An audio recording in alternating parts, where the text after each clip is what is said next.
pedir para que vocês aguentem firme até o final, porque a gente vai ter algumas surpresas para vocês agora no segundo momento. Mas eu quero já aproveitar e convidar aqui. Eu vou ler também, porque eu tenho uma colinha, né? Não sou boba nada. E eu vi todo mundo chamando ela de Cristiane. Aí, vou dizer para vocês que, para mim, fica muito fácil lembrar o nome, porque é Cristine. E Cristine é meu segundo nome. É Aline Cristine. Então, você imagina que eu não vou esquecer nunca do seu nome. Então, eu vou convidar aqui agora a doutora Cristine Nascimento Guedes Costa, formada em Direito pela Faculdade de Direito Cândido Mendes, no Rio de Janeiro, pós-graduada em Direito Penal e Processo Penal pela Universidade Cândido Mendes, no Rio de Janeiro. Ela é delegada de Polícia Civil do Estado de São Paulo, atualmente exercendo suas funções como titular da primeira Delegacia de Defesa da Mulher de São Paulo e inserida no complexo Casa da Mulher Brasileira. Uau! Gostaria que vocês aplaudissem.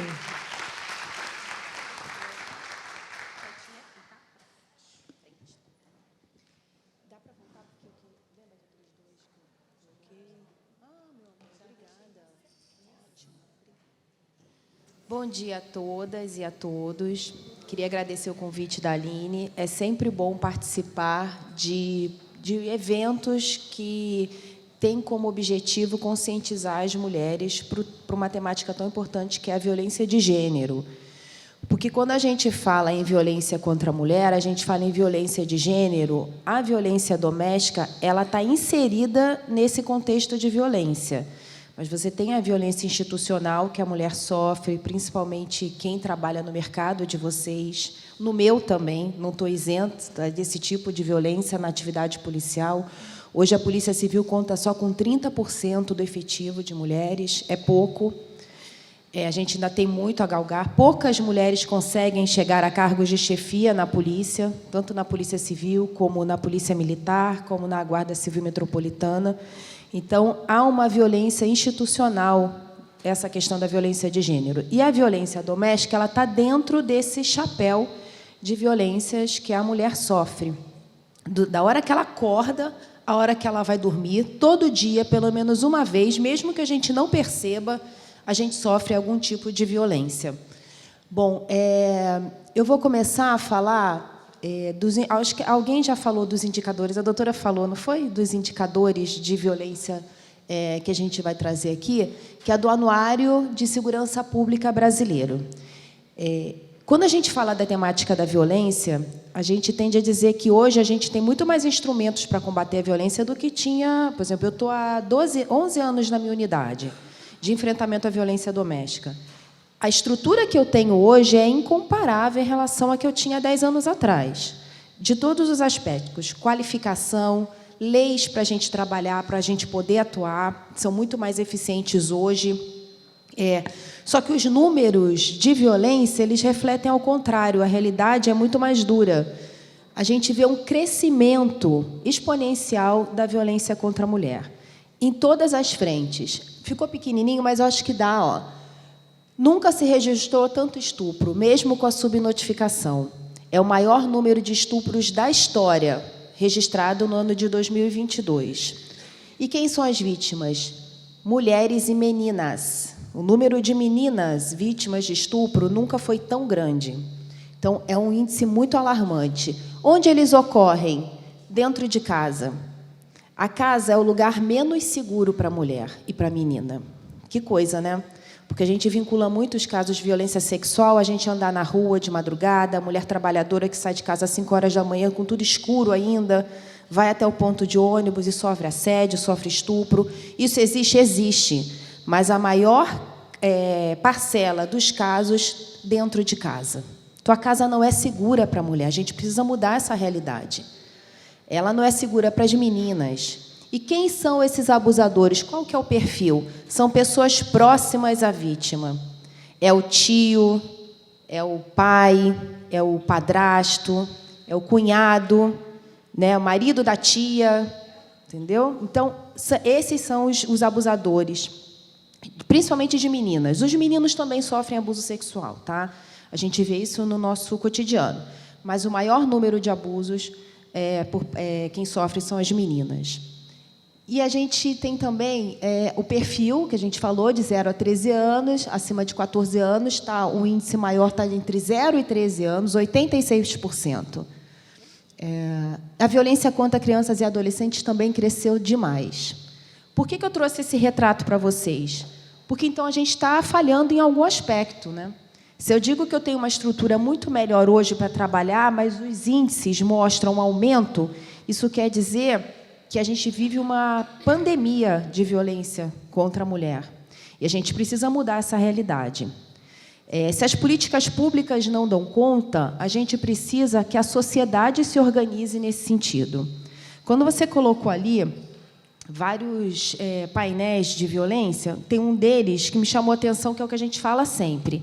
Briga de marido e mulher, todo mundo mete a colher. É isso que a gente quer. Para diminuir esses índices, a gente precisa que a sociedade esteja do nosso lado nessa luta. Não é só a função de cada um de vocês, mas de cobrar do Estado políticas públicas efetivas que consigam diminuir esses índices. E a gente está no caminho. A gente, recentemente, tem uma política pública que eu acho que é fundamental para vocês aqui, que é a igualdade salarial. É uma política de enfrentamento à violência, porque a violência parte do princípio que o homem não respeita a mulher. E a mulher, quando ela tem uma política de igualdade salarial, ela passa a ser respeitada. Esse é o princípio, é respeito, respeito e igualdade. Então, uma política recente que valoriza a mulher e, com isso, ela institui uma situação de respeito e igualdade. Então, mas não está ligado diretamente à questão da violência. Está sim.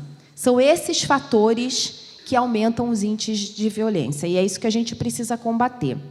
Então, a disponibilização do tempo de vocês aqui para ouvir um pouquinho dos fatores da violência é fundamental, porque a gente chama vocês de replicadores. Certamente, perto de vocês tem uma amiga, alguém da família de vocês, uma vizinha do apartamento que você ouve barulho à noite, dela chorando, objetos quebrando, caindo no chão. São pessoas que passam por violência. E se vocês souberem como ajudá-las e identificar esses fatores, vocês já estão contribuindo para a diminuição desses índices. Vamos continuar? Já quase estourei meu tempo só sem... tem mais um painel, mas os indicadores de violência doméstica que cresceram muito. E olha só, gente, a gente está falando de uma realidade, o assédio sexual, importunação sexual, que a doutora comentou aqui também. E, assim, quando a gente fala em violência, a gente tem que saber que nós todos aqui somos privilegiados, porque nós estamos no estado mais seguro para mulheres do Brasil. Vocês sabiam disso? As políticas de São Paulo e a polícia, e até a delegacia, que foi o primeiro modelo no Brasil, fazem do estado de São Paulo o estado mais seguro para as mulheres. Saiu no anuário também. Que coisa, né? E olha como a gente tem violência aqui. Você imagina isso no interior do país, no norte, no nordeste. A violência é muito maior, muito maior. Mas isso é por mobilização também da sociedade, né? A gente está num estado que as pessoas cobram muito também ações governamentais. Isso é importante. Bom, então, o meu papel aqui é ajudar vocês a identificar violências, tá? E a Lei Maria da Penha, ela introduziu 5 tipos de violência. A doutora também comentou sobre isso. A moral, patrimonial, psicológica, sexual e física. Parece assim complicado, mas vocês com certeza conhecem todas essas formas. Já ouviram falar ou já tiveram diante de uma situação de violência dessas. A violência moral, criminalmente, a gente enquadra como calúnia, injúria e difamação. Xinga a mulher. Posso falar aqui alguns? Vocês sabem, né? Os mais comuns, né? Você é uma encostada, você está gorda, você está feia, você é uma vaca, essas ofensas verbais são muito destruidoras da autoestima da mulher. E isso é o início de uma relação abusiva. A gente diz que a relação abusiva, ela se inicia sempre assim, com essas ofensas verbais. Quando o abusador ele não encontra barreira nenhuma, ele vai num crescente. Se a mulher ela escuta essas ofensas e ela não toma nenhuma atitude, ele vai mais além. Aí depois ele passa para as ameaças, ele passa para a violência física e, em alguns casos, a gente tem o feminicídio. Então, nunca, é muito difícil você ter uma situação que a mulher fale: nossa, ele nunca fez nada, de repente ele tentou me matar. Não é assim. Ela vivencia um quadro de violência, mesmo que ela não perceba. Porque, às vezes, a gente conversa com a mulher e fala: nossa, mas ele te ofendia tanto. Ah, mas isso não é também tão grave, né? Isso é porque ele está cansado, é porque ele bebe. Ele é ótimo, mas quando bebe, aí ele fica muito agressivo. É sempre assim: não, doutora, ele é ótimo pai, ele é um bom marido, mas quando ele bebe... E como que ele bebe? Ah, quase todo dia. Então, é essa a realidade, é isso. E aqui o doutor Ramalho estava falando da questão do álcool, né? O álcool é um fator preponderante na violência. Isso a medicina legal explica, porque o homem a pessoa fica muito agressiva por conta da bebida, do álcool, e aí, juntando a outros fatores, né, às vezes a gente passou por uma pandemia, as pessoas tiveram uma perda aquisitiva muito grande de renda, isso incrementou o fator de violência também. E junta o álcool, junta o desespero de não ter um emprego, junta o confinamento. Imagina, a gente sai de manhã 8 horas, só vê o marido quando volta às 7. Você imagina ficar confinada com o marido em casa. Dias e dias, é sério, é difícil, é fator de violência. Tá? Mas a gente tem que estar atento a isso. Então, se uma amiga relatar que ele xinga quando ele bebe, é violência. Aqui ela já pode fazer um boletim de ocorrência, ela já pode pedir medida protetiva, ela já pode pedir ajuda aqui. Vamos lá. Patrimonial. Também já falaram aqui sobre a violência patrimonial. Controla seu dinheiro.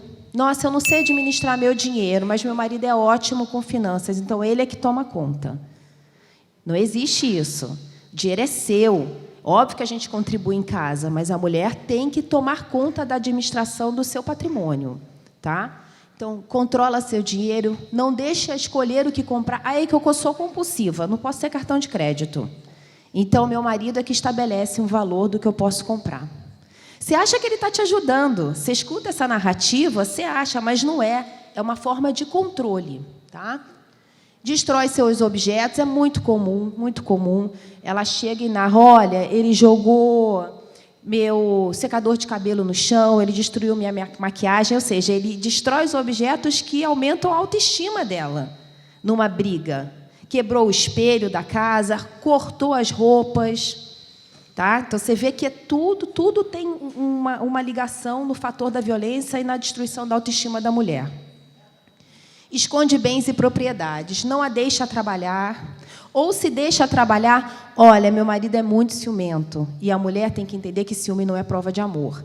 E ele também acha o mundo muito perigoso, então ele me leva e me pega todo dia no trabalho.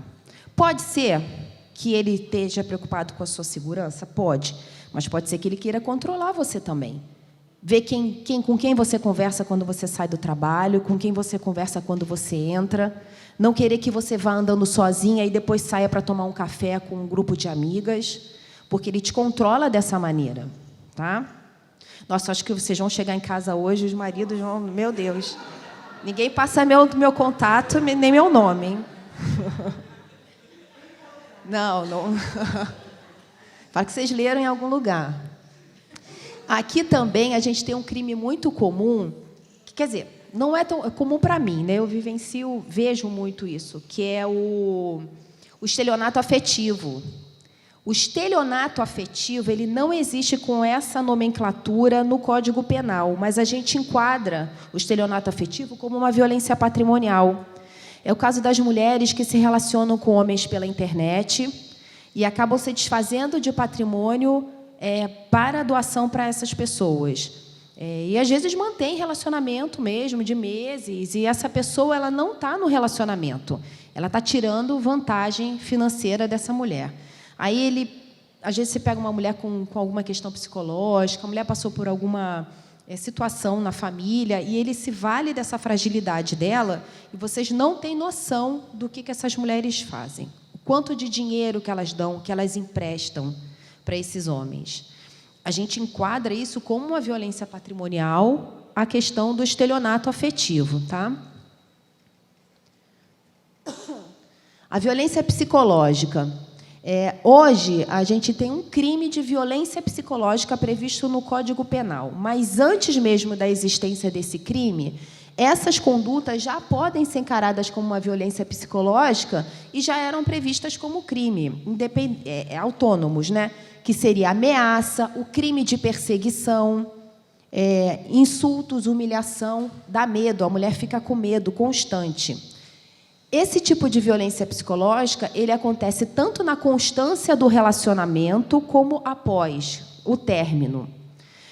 A mulher termina o relacionamento e o homem quer o quê? Quer que ela fique arrasada, né? Que ela sofra, que ela não tenha mais vida social.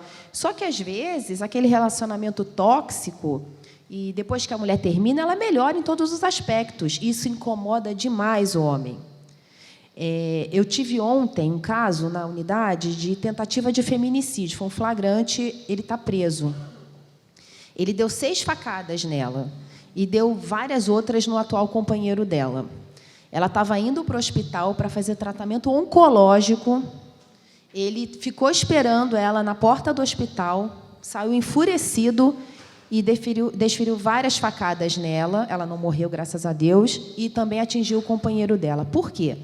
Ela estava separada há 6 anos desse homem. 6 anos. Acontece que agora, recentemente, ela entrou no novo relacionamento. E ele não se conformou dela ter um parceiro de verdade, que apoia ela, que leva ela ao tratamento, que ajuda. Então, ele tentou matá-la por conta disso. Então, esse tipo de perseguição pós-relacionamento é muito comum, tá? Porque ele percebe realmente que ela fica melhor sem ele. Isso incomoda demais, é a questão do machismo estrutural. O homem acha que a mulher precisa dele. Quando ele percebe que ela não precisa, ele fica enfurecido. Então, a gente tem a ameaça, a perseguição, os insultos, as humilhações, que podem ser tanto durante o relacionamento como após o relacionamento. Violência sexual. As doutoras falaram bastante sobre isso também. Desculpa. Apressiona como? A manter relações sexuais não consentidas na constância do casamento. A gente chama isso, também não é previsto com essa nomenclatura no Código Penal, mas a gente chama isso de estupro marital. Não sei se vocês já ouviram falar. Porque o homem, ele tem na cabeça dele que se a mulher é casada com ele, ou vive em união estável, ou é namorada, ela tem a obrigação de estar ali para servi-lo sexualmente. Tá? Então, quando a mulher está cansada à noite, chega, depois da tripla, quádrupla jornada que a gente tem, e ele vai para cima dela, e ela fala, olha, não, estou cansada, não quero. Ele fala, não, como assim não quer? Você é casada comigo. E ela permite a prática da relação sexual. Aí você me pergunta, nossa, mas não teve nenhuma violência física nesse caso, nenhuma ameaça. Mas tem a ameaça velada, porque a mulher ela acredita que ela tem que fazer aquilo.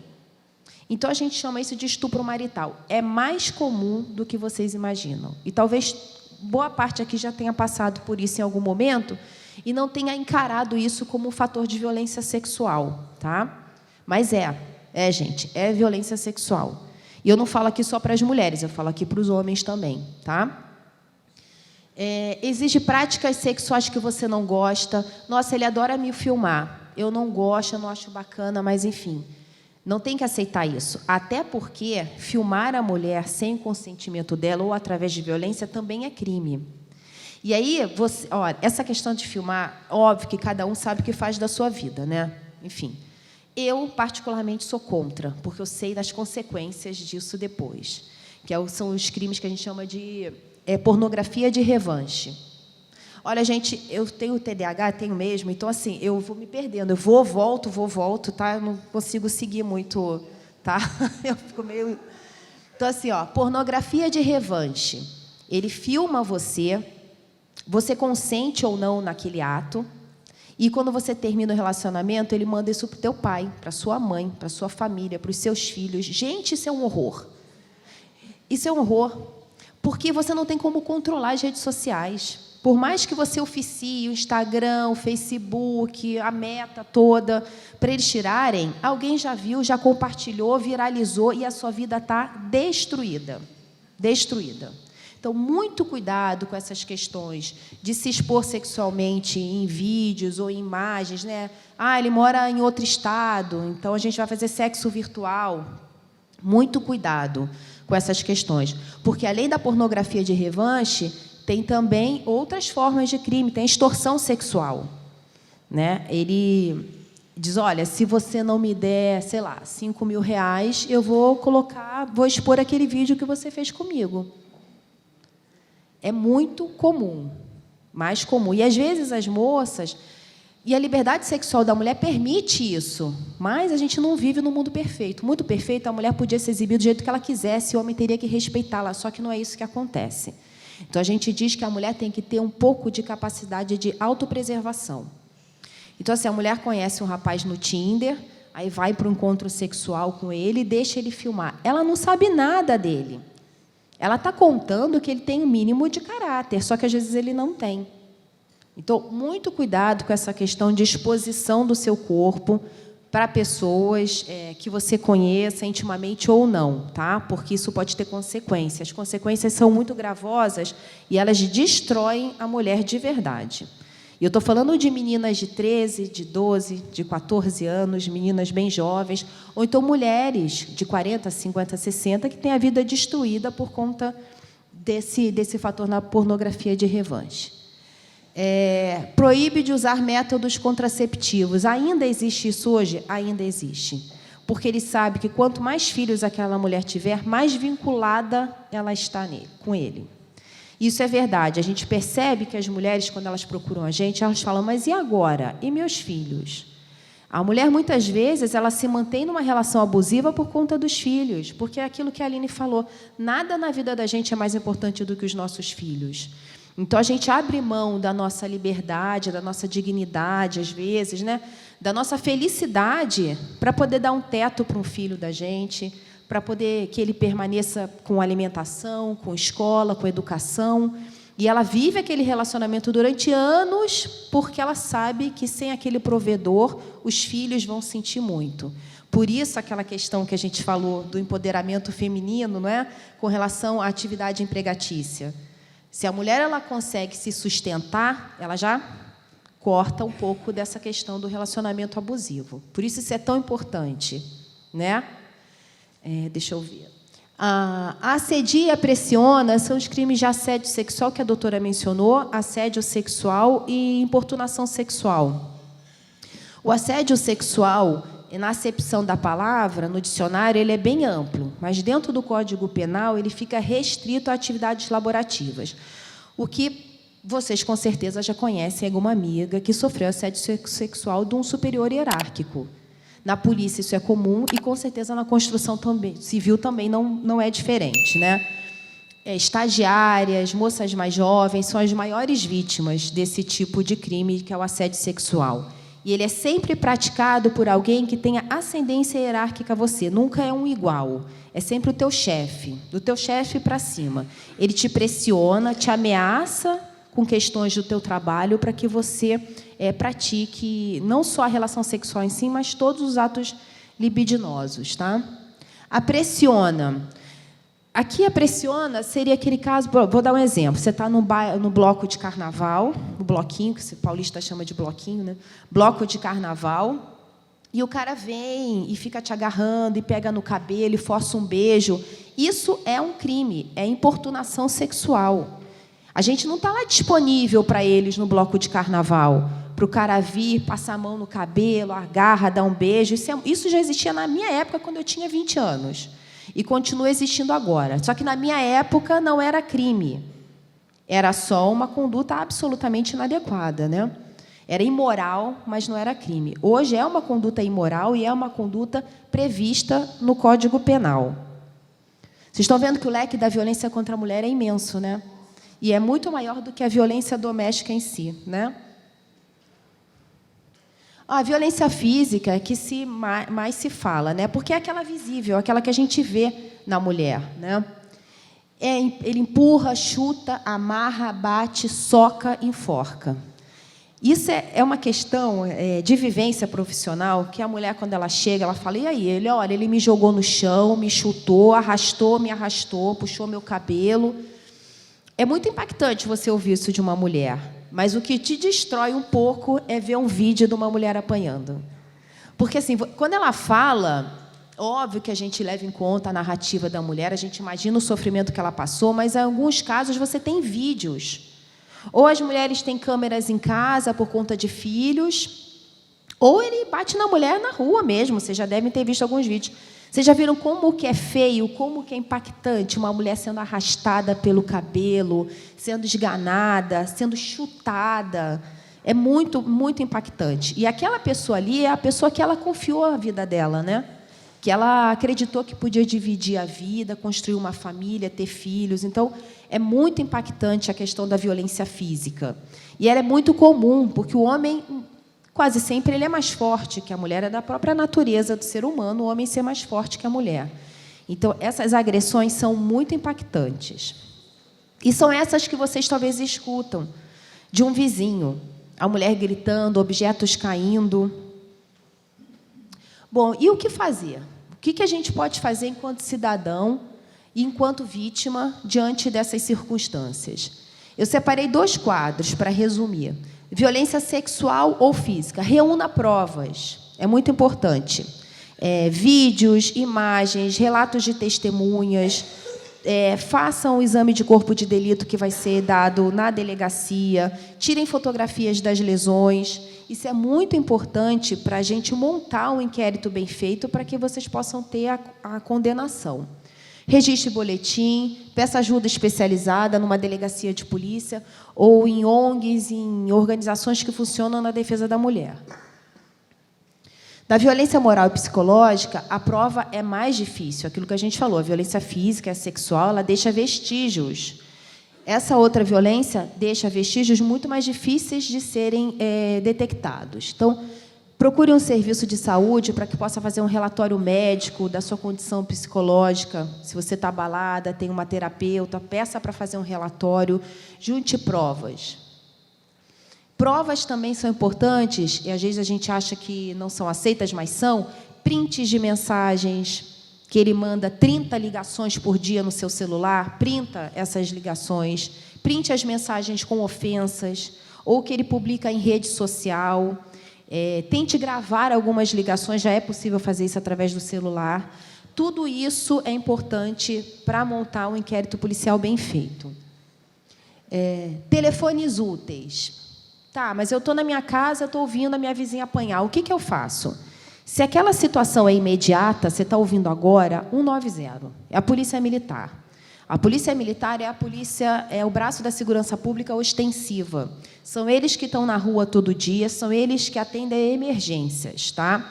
Então, 190. Aí eu botei saiu 180 lá, gente, está errado, é 190, tá?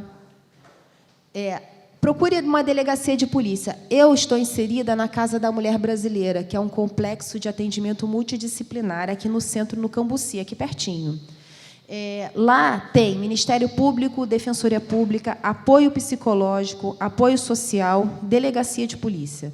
Tudo num lugar só, que é muito importante também, que evita que a mulher tenha que se deslocar para vários locais para completar o ciclo de assistência que ela precisa. Então, procure a delegacia de polícia, procure a Casa da Mulher Brasileira, ou, enfim, cada um aqui deve morar numa região de São Paulo, com certeza tem uma unidade policial próxima a vocês. E todas as unidades policiais têm que registrar boletim de violência doméstica, tá? É isso, gente. Tem muito mais coisa que eu queria falar, mas não deu tempo. Só uma palhinha sobre as medidas protetivas de urgência, que não deu tempo de falar. Se você está numa situação de violência, você pode requerer ao juiz uma medida de proteção, e elas funcionam. E o agressor não pode mais chegar perto de você, ele não pode mais manter contato com você. Ele tem que sair compulsoriamente da casa de vocês, mesmo que a casa seja de propriedade dele.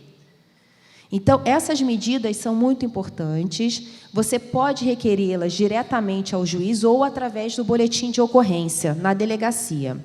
E por que eu digo que elas são importantes? Porque saiu uma pesquisa, se eu não me engano, em 2020, do Ministério Público, dizendo que mais de 80% das mulheres, acho que é mais ou menos isso, né, doutora? Que foram vítimas de fatais ou tentativas de feminicídio, nunca tinham registrado um boletim de ocorrência. Então, isso quer dizer o quê? Que a medida protetiva, o boletim de ocorrência, a denúncia salva a vida da mulher de verdade. Porque aquelas que foram vítimas fatais não procuraram ajuda antes. Tá? Então, é isso. Me alonguei, né? Mas, enfim, não deu. Obrigada, viu?